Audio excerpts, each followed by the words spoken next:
Creating Predictable and Understandable AI for Military Applications. I'm Tonya Hall, and joining me is Arthur Holland Michel, writer, author, and associate researcher in the Security and Technology Program at the UN's Institute for Disarmament Research. Welcome back, Arthur. Thanks so much, Tonya. What kind of projects are you involved in at the Security and Technology Program? So essentially at the program, what we aim to do is support stakeholders who are looking to figure out how to stay ahead of some of the challenges, but also opportunities that are posed by emerging technologies in the sphere of military affairs, security, and disarmament. Specifically, I work on AI and autonomy. There's a lot of discussion about the growing use of artificial intelligence and autonomy in military applications. And there are questions and issues that need to be discussed around that. And my goal is to help policymakers and anybody else who's looking to participate in that discussion, what the technical fundamentals are to try and bridge that gap between the science and the policy. And we have a really wonderful team. We also look at cyber issues. We look at biochem, emerging life sciences issues. We really run the whole range of topics in my team. It's a great, thrilling environment to be in. You just released your latest work, The Black Box Unlocked. What's the premise of the publication and what motivated you to write it? So as you may be aware, there has been a long negotiation about whether lethal autonomous weapon systems, as they're called, should be regulated or not in their military applications. And what we started to see after monitoring that debate for a long time is that everybody seemed to at least agree to a fundamental point, which is that autonomous weapons should be predictable. They should do what we expect them to do. And they should also be understandable. We need to know why they're doing what they should do. Regardless of where you stand on whether the technology should be regulated or not, whether it should be banned or not, that was a sort of area of potential congruence. And so the job that I took on with this research project was to try and explain the science of predictability and understandability. What does it mean for an artificially intelligent system to be predictable or understandable, or conversely, to be unpredictable and unintelligible? And there's some fairly, I guess, abstract science there that we wanted to be able to communicate to policymakers so that they could build solutions based on that. And that's what we set out to do with the report. It's about 40 pages long and it came out a few weeks ago. Why do you prefer the term understandability to the term explainability when referring to artificial intelligence? Yeah, so surveying the literature on the topic, we found that different groups tended to use different terms. So in the policy debate, you often saw the term explainability, which is very common in that space. In the technical literature, you often saw interpretability or transparency when referring to exactly the same kinds of attributes. Now, language is fundamental, and we wanted to make sure that everyone was talking about the same thing. And so we felt that understandability was an all-encompassing term that not only really conveyed the fact that the system itself, the artificially intelligent system, was understandable, but also that it involved a human being able to understand that system, that it relied in a way on the human's capacity for understanding.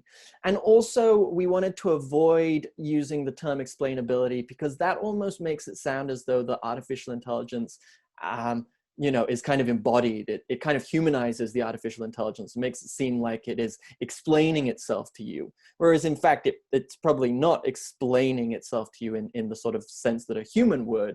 It's rather more sort of understandable in the sense that you, as the person, the human subject, can understand it. And we hope that that will help facilitate more of a sort of common discussion around that topic. What are the challenges to achieving understandable and explainable AI? So there are a few. The first challenge is fundamentally a technical challenge. You have systems that are probabilistic systems, machine learning systems that apply very complex processes involving many parameters to data sets that have many variables to produce an output.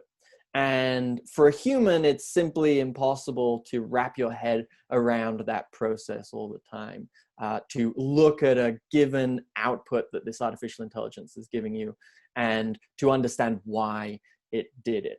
And so the technical challenge there is to try and give the human insight into this very complex architecture, to try and show them the component pieces that went into producing that output, but without replicating the entire architecture all over again, because then it would be back at the beginning in terms of it being unintelligible.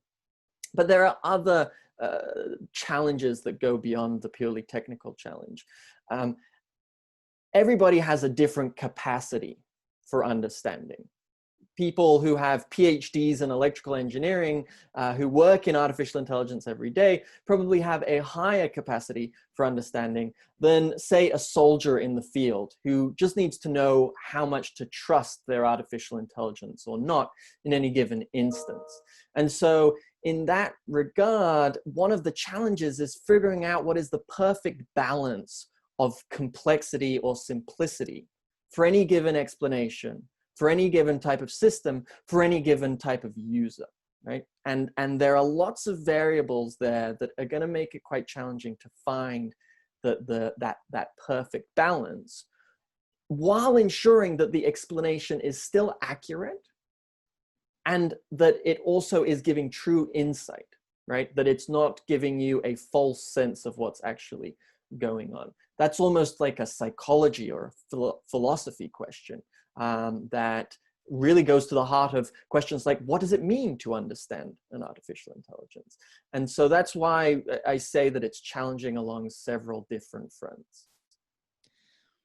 What's the benefit to a country's military and national interest for having understandable and predictable AI? Well, at the fundamental level, it may even just come down to the fact that this is the only way to have an artificially intelligent weapon that is compliant with the relevant laws. Because when you are developing weapons, you need to know how they're going to behave in the field. You need to know what they are and are not going to do once you employ them. And if your system is a black box, if you don't have very much insight into how it achieves its results, then you may not be able to make a very accurate prediction as to whether it's going to achieve your goals. And that is likely to make it difficult to use that system, to deploy that system in a way that aligns with the relevant laws. The relevant regulations, either on a national level or on an international level.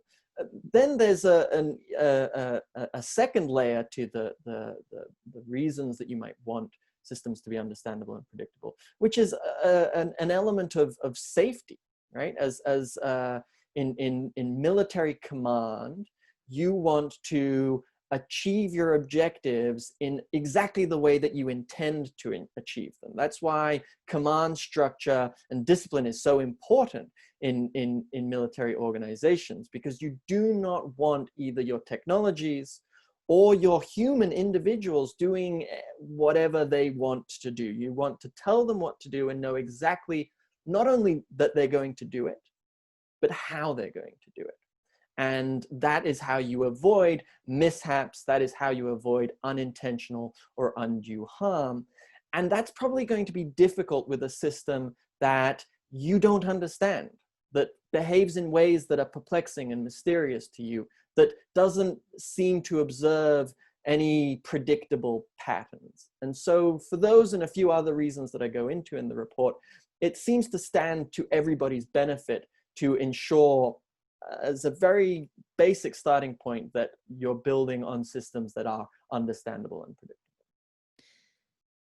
How might our enemies benefit from our AI being understandable and predictable to them? And is that a flaw in military strategy? It's a fascinating question that the report does address briefly, in the sense that throughout military history, there has been at times a need or a desire or an impulse to behave unpredictably, to do things that your enemy might not be expecting. Because that is a way to potentially achieve your military objectives. And so it is possible that a certain level of predictability may not be desirable to all militaries. But that does not exclude or mitigate the fact that you will still have certain legal obligations, that you are free to achieve your military objectives as long as you are complying with the relevant laws. And bridging that gap, reconciling those needs, the need for, say, operational security in your use of any type of weapon with the need to comply with the law, is going to be, I think, a discussion that needs to happen. People need to be very open about it to ensure that you're hitting the right balance. All right, Arthur, where can our audience find your written works? So the best way to connect with me is on Twitter. My handle is WriteArthur, and that's where I post all my work and ask questions that pop into my head on any given random day about these issues and other things. Arthur Holland Michel, writer, associate researcher in the Security and Technology Program at the UN's Institute for Disarmament Research, and most recently, author of The Black Box Unlocked. Thanks again for joining us, Arthur. Always a pleasure, Tonya. And find more of my interviews right here or at tonyahall.net. Thanks for watching.